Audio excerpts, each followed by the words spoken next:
അസ്സലാമു അലൈക്കും വറഹ്മത്തുള്ളാഹ്. തലയുടെ പകുതി ഭാഗം വടിക്കുകയും മറ്റു ഭാഗം തലമുടി ഉപേക്ഷിച്ചിടുകയും ചെയ്യുന്ന രീതിയാണ് ഖസ്ഇ എന്ന് പറയുന്നത്. ഇത് പല രീതിയിൽ ആളുകൾ ചെയ്യാറുണ്ട്. ഉദാഹരണമായി തലയുടെ മധ്യത്തിൽ മുടി നിലനിർത്തി ചുറ്റുമുള്ള ഭാഗങ്ങൾ വടിച്ചു കളയുക. അപ്രകാരം ചുറ്റുമുള്ള ഭാഗങ്ങൾ നിലനിർത്തി മധ്യത്തിൽ നിന്ന് വടിച്ചു കളയുക. വലതുഭാഗത്ത് നിലനിർത്തി ഇടതുഭാഗത്ത് വടിച്ചു കളയുകയും ഇടതുഭാഗത്ത് നിലനിർത്തി വലതുഭാഗത്ത് വടിച്ചു കളയുകയും ഇപ്രകാരം ക്രമമല്ലാത്ത രീതിയിൽ അവിടെയും ഇവിടെയും പല രീതിയിൽ മുടികൾ നിലനിർത്തി മറ്റു പല ഭാഗങ്ങളിൽ വടിച്ചു കളയുകയും ചെയ്യുന്ന രീതി ഖസ്ഇ എന്നാണ് അതിൽ അറബിയിൽ അറിയപ്പെടുന്നത്.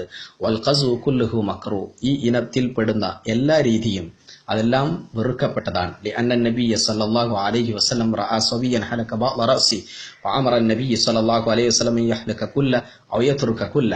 പ്രവാചകർ സല്ലല്ലാഹു അലൈഹി വസല്ലം ഒരു കുട്ടി ഇങ്ങനെ തലയുടെ പകുതി ഭാഗം വടിക്കുകയും മറ്റു ഭാഗങ്ങൾ ഉപേക്ഷിച്ചിടുകയും ചെയ്തതായി കണ്ടപ്പോൾ പ്രവാചകൻ ഒന്നുകിൽ പൂർണ്ണമായും വടിക്കുക അല്ലെങ്കിൽ പൂർണ്ണമായും വടിക്കാതെ ഉപേക്ഷിക്കുക എന്ന് പ്രവാചകർ സല്ലല്ലാഹു അലൈഹി വസല്ലം കൽപ്പിച്ചതായി കാണാം.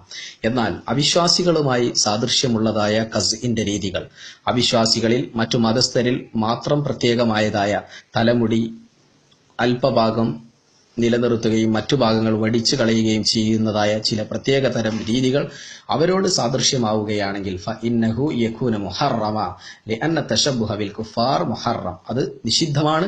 കാരണം അവിശ്വാസികളുമായി സാദൃശ്യമാകൽ നിഷിദ്ധമാണെന്ന് പ്രവാചകർ സല്ലല്ലാഹു അലൈഹി വസല്ലം ഹദീസിലൂടെ പഠിപ്പിക്കുന്നത് ഇങ്ങനെയാണ്: മൻ തശബ്ബഹ ബിഖൗമിൻ ഫഹുവ മിൻഹും. ആരെങ്കിലും ഏതെങ്കിലും ഒരു സമൂഹത്തോട് സാദൃശ്യമാവുകയാണെങ്കിൽ അവൻ അവരിൽപ്പെട്ടവനാണ് എന്ന് പ്രവാചകർ സല്ലല്ലാഹു അലൈഹി വസല്ലം പറയുന്നു. ചുരുക്കത്തിൽ ഖസ്ഇ ഇസ്ലാമിൽ വെറുക്കപ്പെട്ടതാണ്. അത് അവിശ്വാസികളുമായി